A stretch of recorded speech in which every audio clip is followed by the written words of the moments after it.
जब आप अपने घर से बाहर निकलेंगे तब आपको कोई ना कोई तो गुटखा चबाते हुए मिल ही जाएगा, फिर चाहे वो कोई मजदूर हो, रिक्शा वाला हो या फिर पढ़ा लिखा व्यक्ति हो। और आपने ये लाइनें तो जरूर सुनी होंगी, दाने दाने में केसर का दम, बोलो जुबा केसरी, टसन का जशन। तो लाखों रुपए का केसर ये आपको 5 रुपए में कैसे दे रहे हैं, यहाँ तक कि पुड़ियों में जहर भर के गरीब के घर तक कैसे पहुँचाया जा रहा है, ये सारा का सारा खेल आज के इस वीडियो में हम डिस्कस करेंगे। दिल गार्डन गार्डन हो रहा है, बहुत मजा आ रहा है यहाँ पे।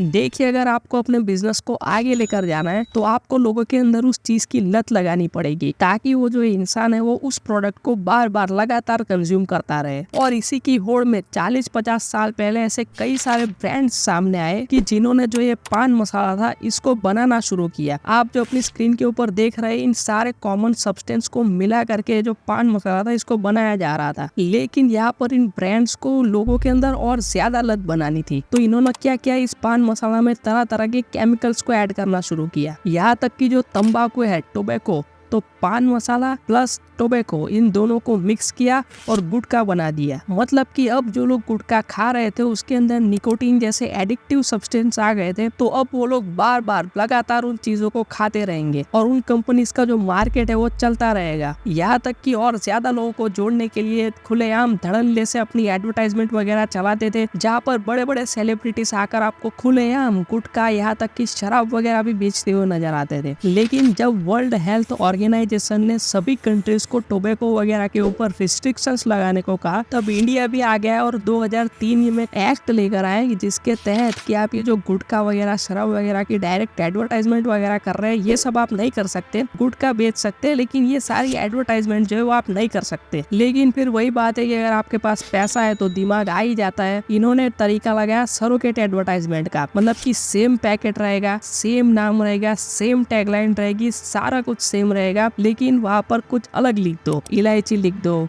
माउथ फ्रेशनर लिख दो, या फिर अगर कुछ शराब वगैरह की ऐड है तो सोडा वाटर लिख दो, या फिर कुछ भी। लेकिन वो जो ऐड है वो धड़ल्ले से चलती रहेंगी। फिर साल आता है 2011, जब FSSAI ने कहा कि आप ये फूड वगैरह है उसके अंदर टोबैको वगैरह को यूज नहीं कर सकते, मतलब कि जो एज अ फूड रजिस्टर हुआ है उसके अंदर आप डायरेक्टली टोबैको को नहीं मिला सकते। मतलब कि जो पहले गुटखा वगैरह की एडवर्टाइजमेंट बैन हुई थी, अब वहाँ पर गुटखा भी बैन हो चुका था। तो फिर से वहाँ पर यही कहावत आ जाती है कि घर की मुर्गी दाल बराबर। आपके पास अगर पैसा है तो दिमाग आ ही जाता है। इन भाइयों ने मिलके गुटखा बेचने का स्टाइल ही बदल दिया, जहाँ पर ये जो पान मसाला है वो FSSAI में एज अ फूड रजिस्टर्ड है। हालांकि इसके अंदर भी ये जो सुपारी है और बहुत सारे तरह तरह के केमिकल्स मिला के वो भी इसके अंदर हार्मफुल ही है, लेकिन फिर भी ये जो एज अ फूड के तौर पर बेचा जा सकता है। तो इन्होंने क्या किया, जो गुटखा पहले पान मसाला और टोबैको को मिक्स करके बनता था, इन दोनों को अलग से देना चालू कर दिया। मतलब कि आपको एक पान मसाले का मेन पैकेट दिया जाएगा,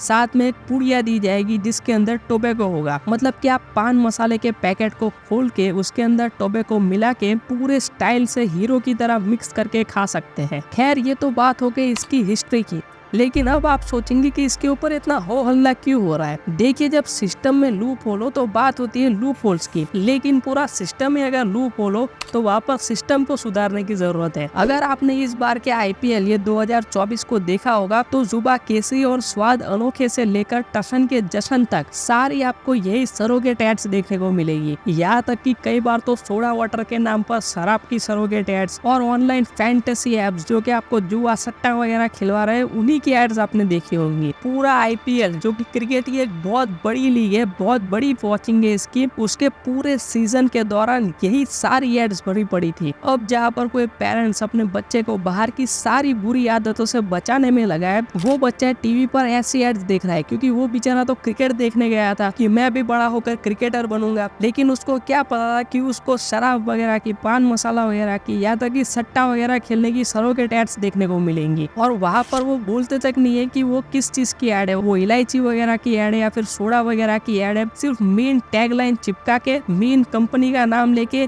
सेम टू सेम पैकेट्स और बॉटल्स आपको दिखा देते हैं। ये जो इलायची वगैरह, माउथ फ्रेशनर वगैरह की एड्स करते रहते हैं, ये कितने लोग खरीदते होंगे और ये आपको कितनी दुकान या गल्ले पर मिल जाएंगे। मैं आपको चैलेंज के साथ कहता हूँ कि आप अगर किसी दुकान या गल्ले पर जाकर कहेंगे विमल, कमला पसंद, राजश्री, रजनीगंधा या पान पराग वगैरह, तो वो दुकानदार आपको पान मसाले का पैकेट देगा और टोबैको की पुड़िया देगा। यहाँ तक कि सबको पता है कि ये जो स्मोकलेस टोबैको है ज्यादा हानिकारक है। हमारे देश के बाहर ऑलमोस्ट सभी कंट्रीज ने इनको बैन कर रखा है, क्योंकि ये जो है डायरेक्ट आपके मुंह से आपके पेट तक का सफर तय करता है। लेकिन फिर भी यहाँ पर धड़ल्ले से ये बिकता है, यहाँ तक कि प्रमोट भी होता है। और जो मूवीज वगैरह है वो तो इसको प्रमोट करने में टॉप लेवल पर है। अगर कोई यार दोस्त मिलके मूवी देखने जाता है और 10 मिनट अगर लेट हो जाए तो वो कहता है कि इतना तो चलता है, वहाँ पर वो कैंसर वगैरह की चेतावनी चल रही होंगी ना, वो तो चलता है, वो तो हर बार टाइम पास के लिए दिखा देते हैं। लेकिन जब उसी का फेवरेट हीरो बीड़ी या सिगरेट वगैरह पीते हुए एक शानदार सी एंट्री मारता है तो वो सब तो उनको कूल लगता है, और वही जो हीरो है वो उसकी लाइफ में विलन का काम कर रहा होता है। आप नोटिस कीजिएगा, अगर आपके आसपास कोई स्मोकर होगा तो वो ऐसे ही हीरो वगैरह से इंस्पायर्ड होगा कि जहाँ पर वो ये सब धुआंबाजी करके बहुत ज्यादा कूल लग रहा है। कूल तो छोड़ दो भाई, तुम अपने साथ साथ अपने आसपास वालों के लिए भी कैंसर का इंतजाम कर रहे हो। ये आपकी स्क्रीन के ऊपर डेटा है जहाँ पर कि जो स्मोकर्स है वो तो कैंसर का शिकार होते ही है, लेकिन उसके आसपास के पैसिव स्मोकर जो कि स्मोकिंग करते नहीं लेकिन उसके आसपास रहते हैं वो भी कैंसर वगैरह का शिकार होता है, यहाँ तक कि कोई डिसीज वगैरह से गुजर रहे होते हैं। और जब स्मोकर्स ऐसे कूल बन सकते हैं तो हमारी गुटखा गैंग कैसे पीछे रह सकती है। वो भी एक गुटके को 17 बार चबा के 10 बार यहाँ से वहाँ पर थूकते फिरते, पिचकारियां मारते फिरते हैं, जैसे कि वो ये सब पिचकारियां मार के हीरोगिरी कर रहे हैं। हीरोगिरी तो छोड़ दीजिए, लेकिन ये सब खाने से वो तो खुद बीमारियों का शिकार होते ही है, लेकिन साथ साथ उस पिचकारियों से उसके आसपास वाले भी टीबी के शिकार हो सकते हैं। यहाँ तक कि हवा में फैलने वाली और भी कई सारी बीमारियों का शिकार हो सकते हैं। और उन दाग धब्बों से जो मच्छर वगैरह वहाँ पर होंगे वो तो है ही, और साथ में उन्हीं को साफ करने के लिए सरकार को करोड़ों रुपए भी खर्च करने पड़ते हैं। आप मुझे एक ऐसी पब्लिक प्लेस बता दीजिए जहाँ पर इन गुटखा गैंग ने जाकर पिचकारियां ना मारी हो। बस स्टेशन से लेकर रेलवे स्टेशन से लेकर सरकारी दफ्तरों पे तक जाकर इन्होंने रंगोलियां बना रखी है। ट्रेन वगैरह में तो इनकी तादाद इतनी ज्यादा है कि रेलवे को हर साल करोड़ों रुपए खर्च करने पड़ते हैं, और उतना ही ज्यादा पानी भी वेस्ट होता है। यहाँ तक कि इन पिचकारी मारने वालों के अगर आप घर के अंदर उनको पिचकारी मारने कहेंगे तो वो ऑफेंड हो जाएंगे, लेकिन पब्लिक प्लेसेस तो सरकारी ही है, वहाँ पर जो मन चाहे वो कर सकते हैं। हालांकि इसके ऊपर भी एक्ट है कि आप पब्लिक प्लेसेस पर थूक नहीं सकते हैं और वहाँ पर स्मोकिंग वगैरह नहीं कर सकते हैं, लेकिन ये वैसे ही काम करता है कि सिर्फ कागज पर लिख दिया गया है, उसको फॉलो कोई नहीं करता। हमारे देश के आजाद होने के इतने सालों के बाद भी अगर आज हम अपने यूथ को इतने बड़े एडिक्शन में धकेलने की कोशिश कर रहे हैं तो उसमें उस चीज को प्रमोट करने वाले से लेकर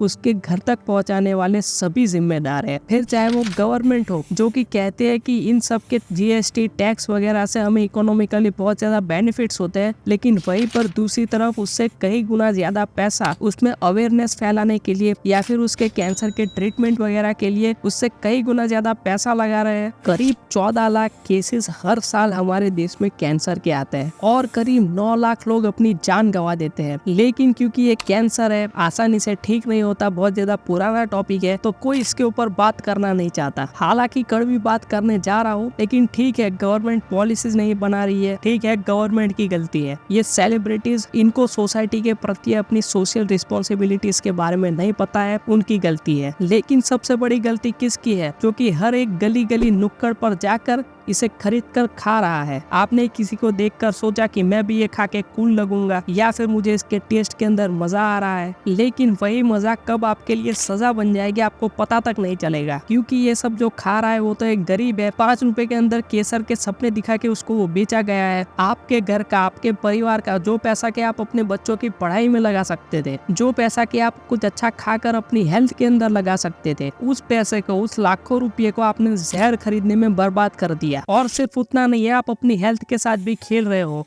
आपको ज्यादा चांसेस है कैंसर वगैरह होने के और भी ज्यादा डिजीजेस वगैरह होने के। जब आपके परिवार के ऊपर फाइनेंशियल बर्डन आएगा आपकी ट्रीटमेंट वगैरह के लिए, तब वहाँ पर वो सेलिब्रिटीज नहीं आएंगे आपको बचाने के लिए, तब उनका कोई इंटरेस्ट भी नहीं होगा। गरीब है, मर रहा है, मरने दो, हम थोड़ी ना तुमको ये सब खिलाने के लिए आए थे। आप खुद को तो कोसोगे ही, लेकिन अपने परिवार का भी फ्यूचर बर्बाद कर दोगे, और आखिर में कोसने से कोई फायदा नहीं होगा, क्योंकि अब पछताए होत क्या जब चिड़िया चुग गई खेत।